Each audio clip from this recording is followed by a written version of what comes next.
तो आज मैं आपको एक अनोखी रहस्यमय कहानी सुनाऊंगा। अगर आप चैनल पर नए हैं तो अभी सब्सक्राइब कर ले तथा कहानी पूरा देखें। अंत में एक अनोखा रहस्य छुपा है। धन्यवाद। तो सुनिए।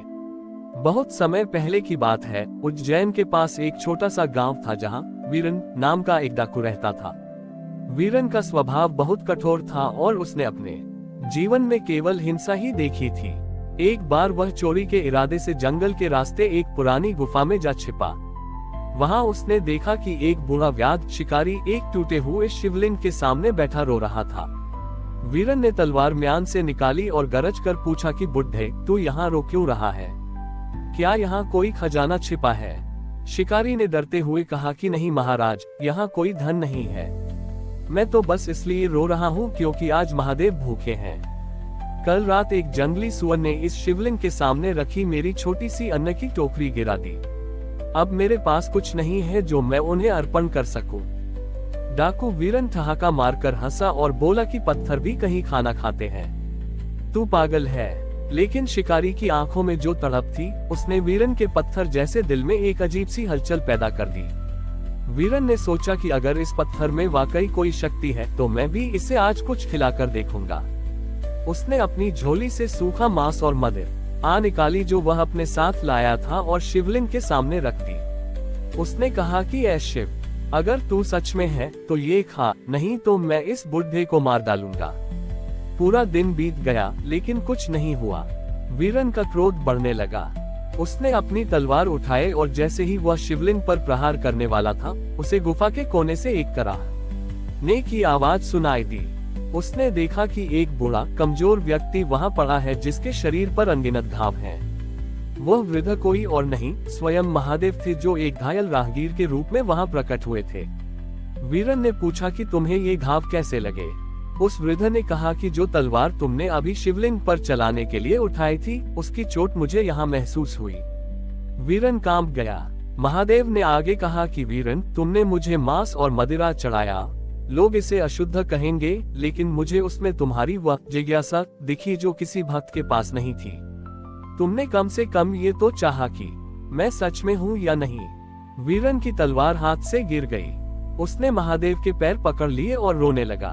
उसने पूछा कि प्रभु, मैंने तो जीवन भर पाप किए हैं, क्या आप मुझे स्वीकार करेंगे?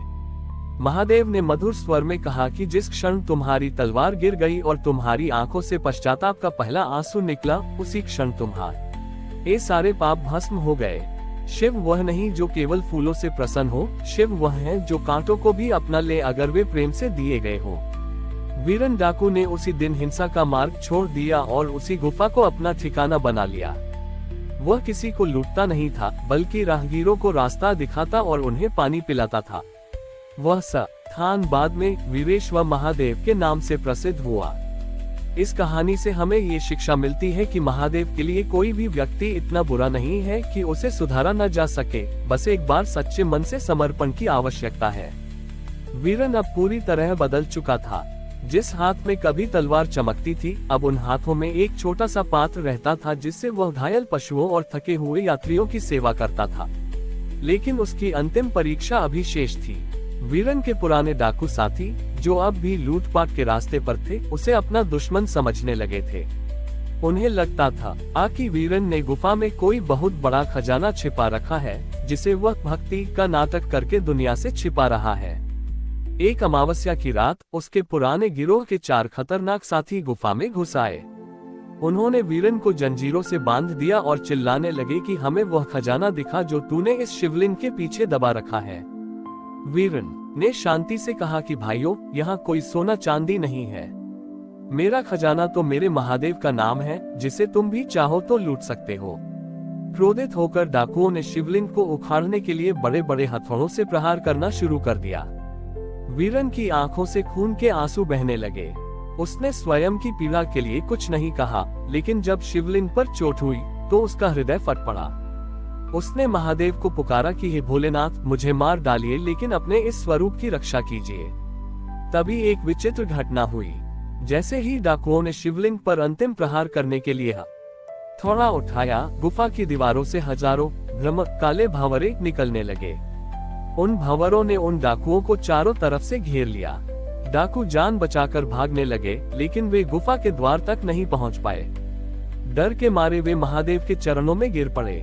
तभी शिवलिंग से एक दिव्य नीली आभा निकली और वीरन की जंजीरें अपने आप तक बड़े उठ गईं। महादेव की आवाज गूंजी कि वीरन, तुमने अपनी देह की रक्षा नहीं मांगी, बल्कि मेरे सम्मान की रक्षा की। जो भक्त स्वयं को मिटाकर अपने आराध्य की मर्यादा के लिए खड़ा होता है, उसकी रक्षा के लिए मुझे पाताल से भी आना पड़ता है।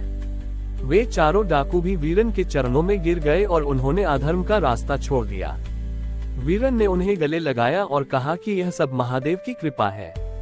उस दिन के बाद वह गुफा एक दिव्य पाठशाला बन गई, जहां पूर्व अपराधी अब महादेव के भजन गाते थे। वीरन ने सिखाया कि महादेव केवल कोमल भक्तों के नहीं, बल्कि उन कठोर योद्धाओं के भी हैं जो अपने भीतर की बुराई से लड़ना चाहते हैं।